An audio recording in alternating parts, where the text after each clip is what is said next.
ಅಲ್ಲ ಯಾವ್ದ್ರ ಬಗ್ಗೆ ಮಾತಾಡ್ತಾ ಇಲ್ಲ ಅಂದ್ರೆ ಏನ್ ಮಾತಾಡ್ಬೇಕು ಅಂತ ಹೇಗೆ ಹೇಳ್ತೀರಿ ನೀವು? How do you say? ಈಗ ಅದಕ್ಕೋಸ್ಕರ ಲಾ ತಗೊಂಡೋಗಿರೋದು. ಇನ್ನು ಕೋರ್ಟಿಗೆ ಹೋಗಿ ಏನು ಆಗದಿರೋ ವಿಚಾರನ ಯಾರಾದ್ರೂ ಬಂದು ತಪ್ಪು ಅಂತ ಹೆಂಗೆ ಹೇಳಕ್ ಸಾಧ್ಯ?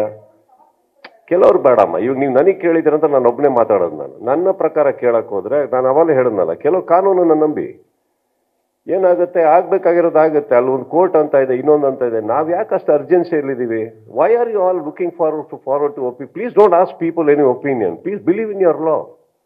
ಇವಾಗ ನೀವೇನ್ ನ್ಯೂಸ್ ಹೇಳ್ತಾ ಇದ್ದೀರಿ, ಅದರಲ್ಲಿ ನಿಮಗೆ ಸಿಗೋ ಸತ್ಯಾಂಶಗಳನ್ನ ಇಡೋದು ಅಷ್ಟೇ ತಾನೇ ನಿಮ್ ಕೆಲಸ. ಇದನ್ನ ಬಿಟ್ಟು ಒಂದು ಹೊರತು ಇನ್ನೊಂದು ಇದೆ ಅಂತ ನೀವು ಹೇಳಕ್ಕಾಗಲ್ಲ. You can do a research, ಇನ್ನೊಬ್ಬರ ಹತ್ರ ಕೇಳ್ಬೋದು. ನಿಮ್ಮ ಎಕ್ಸಲೆನ್ಸ್ ಆಫ್ ಇಂಟೆಲಿಜೆನ್ಸ್ ಅಲ್ಲಿ ಎಷ್ಟು ಪೆನಿಟ್ರೇಟ್ ಮಾಡೋಕ್ಕಾಗುತ್ತೋ ಮಾಡಿ. You can dig out some news. That is capacity of the you media people. Of course S.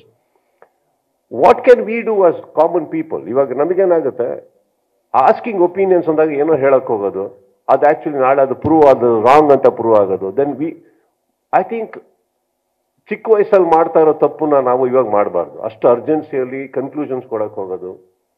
Even ನಮ್ಮ ಮನೇಲಿ ಹೋಮ ನಡೆದು ದೇವ್ರ ಮುಂದೆ ಕೂತ್ಕೊಂಡು ಪ್ರಾರ್ಥನೆ ಮಾಡಿದ್ರು ಇಮಿಡಿಯೇಟ್ ಆಗಿ ರಿಸಲ್ಟ್ ಇಲ್ಲ ಮೇಡಮ್, ಕಾಯ್ಬೇಕಾಗತ್ತೆ. ಅದು ಯಾವಾಗ ಬರುತ್ತೆ ಗೊತ್ತಿಲ್ಲ.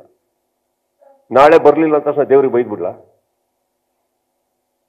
ಹೇಳಿ? ಹಂಗಾಗಲ್ಲ ತಾನೆ. It will take some time.